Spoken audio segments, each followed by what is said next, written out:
It's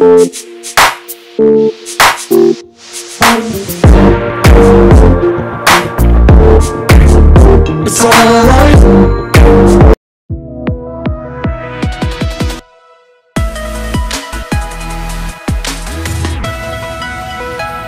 Hi everyone, welcome back to my channel Style Hustle by Ankita. Today I am going to show you how to make a super simple and delicious cake.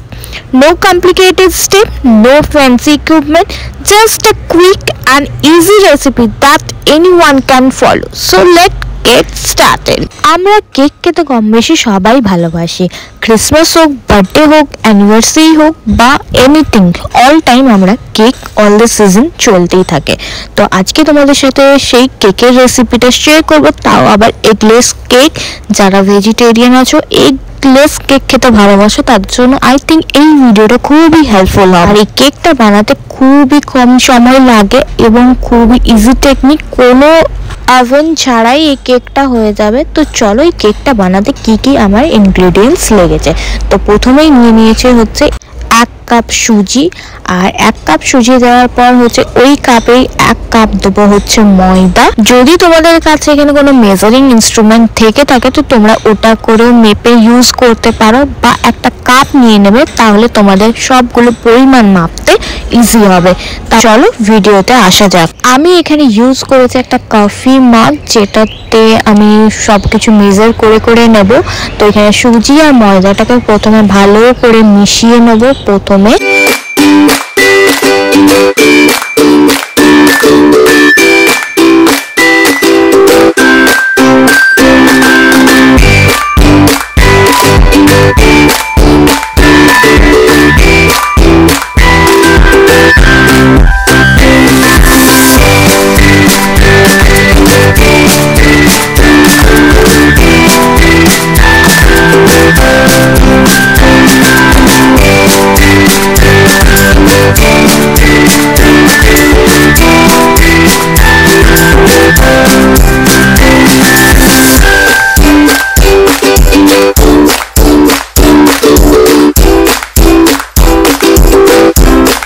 ভালো করে মিশিয়ে নেওয়ার পর add করব হচ্ছে oil. তোমরা চাইলে বাটারও use করতে পারো, আমি এখানে রাইস ব্রেন অয়েল ইউজ করেছি।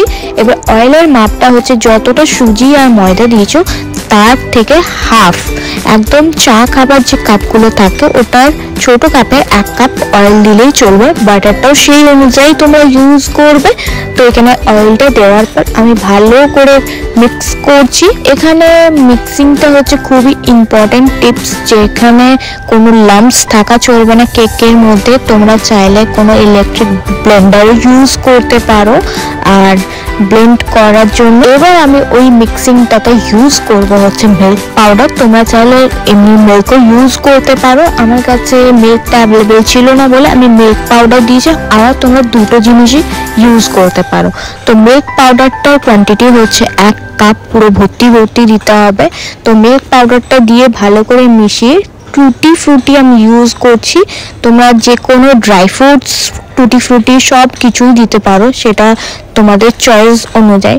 এই টুটি ফ্রুটি বা কোনো ড্রাই ফ্রুটসের কোনো লিমিট নেই, তোমরা যত মন চায় ততটাই ইউজ করতে চাও ততটাই দিতে পারো।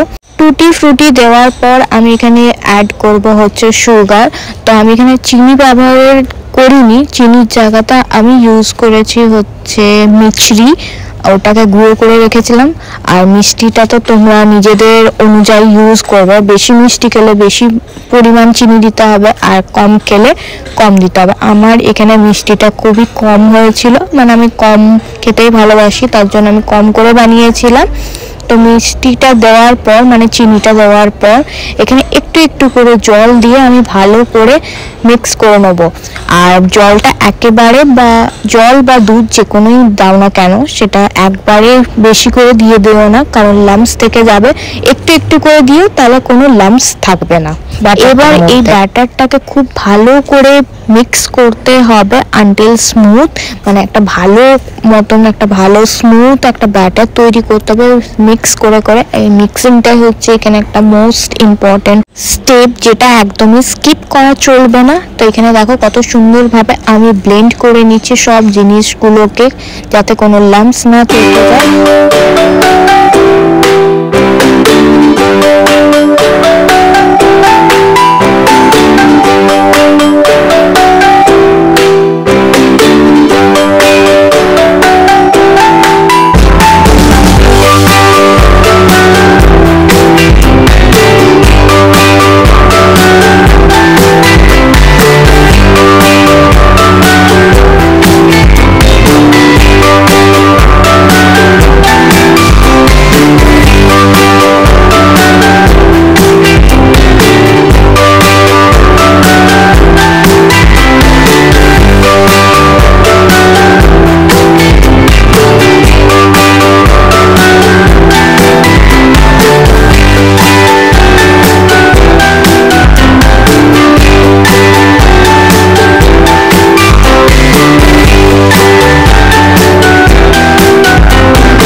এখানে আমার ব্যাটারটা খুব সুন্দর একটা ফাইন ব্যাটার তৈরি হয়েছে। তো এবার আমি এখানে অ্যাড করে নেবো হচ্ছে পিঞ্চ অফ সল্ট, মানে একটু টেস্টের জন্য। আর কত সুন্দর ভালো একটা স্মুদি টেক্সচারওয়ালা ব্যাটার তৈরি হয়েছে। এবার এটাকে আমি সাইডে এখন ঢাকা দিয়ে রেখে দেবো কিছুক্ষণ। তারপর যে স্টেপটা আছে সেটাকে আমি এবার করে নেব। এবার যাদের কাছে কেক মোল্ড নেই তারা এরকম টিনের একটা বাটি নিতে পারো। তো ওটাতে এবার ঘি বা অয়েল বাটার যে কোনোই জিনিস দিয়ে ভালো করে একদম স্প্রেড করে দিতে হবে, ভালো করে যেন চারিদিকটাতে এই অয়েলটা বা বাটারটা যেন ভালো করে স্প্রেড হয় চারদিকে। চারিদিকে ভালো করে স্প্রেড হওয়ার পর বাটার পেপার যদি থাকে অবশ্যই ভালো, বাটার পেপার যদি না থাকে দেন হোয়াইট শিট নিয়েও যে কোনো কপি পেজ নিয়ে এরকম কাট করে পর ওটার মধ্যে ভালো করে অ্যাডজাস্ট করে দিতে হবে, তাহলেই রেডি একদম তোমার কেক বানানোর কেক মোল্ড। ওই যে ভিডিওর আগে বললাম না যে কোনো জিনিস তোমাদেরকে কিনতে হবে না, কেক বানাতে হলে বাড়িতে থাকা উপকরণ দিয়ে একদম তোমরা খুব সুন্দর ফ্লাপি সফট একটা কেক বানাতে পারবে। তো সেটাই ভিডিও আজকে। দেখো আমার কেক মোল্ডটা কত সুন্দরভাবে তৈরি হয়ে গেছে।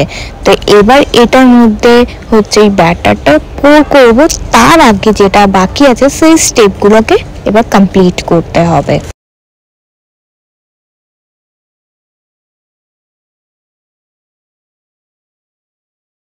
সো গাইস, এবার কেকের মোল্ডটাকে সাইডে রেখে এবার ওই ব্যাটারটাকে নিয়ে পর ব্যাটারটাকে ভালো করে আরেকবার মিক্স করতে হবে। এবার ওই ব্যাটারটার মধ্যে দিয়ে দেবো হচ্ছে ভ্যানিলা এসেন্স।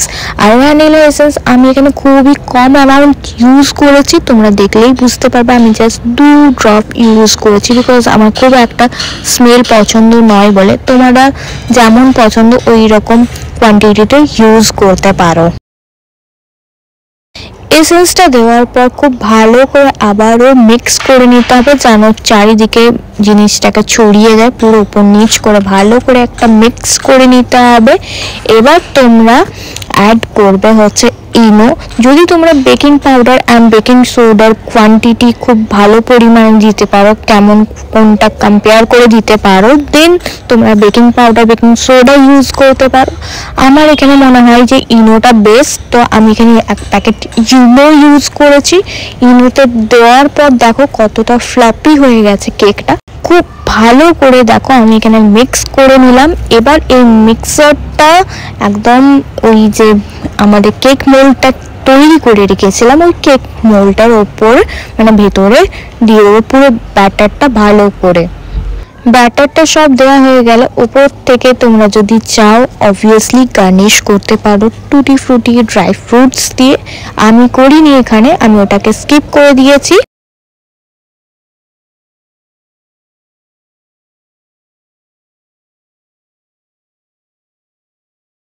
এবার এই ব্যাটারটাকে হিট করতে হবে।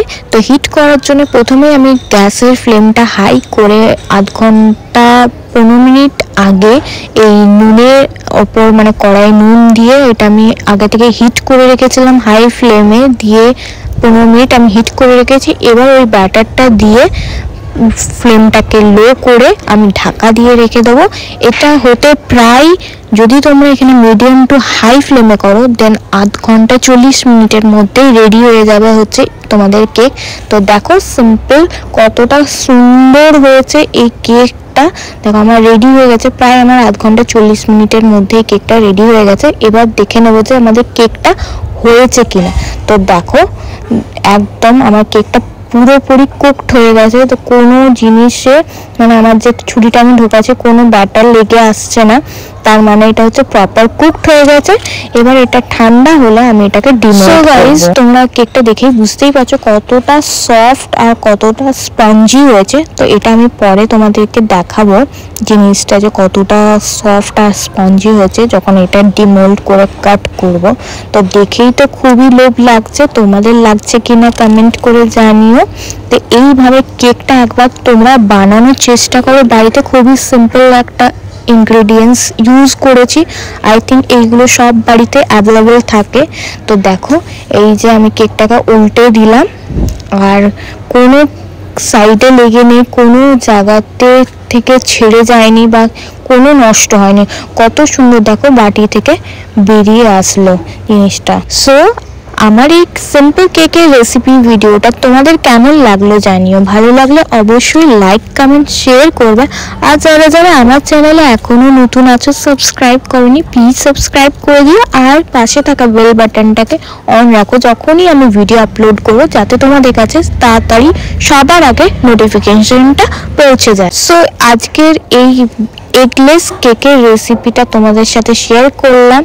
আর তোমরা কেমন করে কেক বানাও আমাকে কমেন্ট করে জানিও, আমি সেইভাবে একবার বানানোর চেষ্টা করব। আর গাইস দেখো বাটার পেপারটা ওঠানোর সময় কোনো কেক উঠে আসছে না বা কেক ভেঙেও যাচ্ছে না, কত সুন্দর একটা সফট আর স্পঞ্জি কেক তৈরি হয়েছে। ডেফিনেটলি তোমরাও বাড়িতে একবার ট্রাই করে দেখো, খুবই সুন্দর, খুবই ভালো লাগবে তোমাদেরও। So guys, your eggless homemade cake is ready to serve. If you want, you can decorate with frosting, sprinkles, fresh fruit or caramel to get creative. So a delicious homemade cake made in no time, perfect for any occasion or just to satisfy your sweet tooth.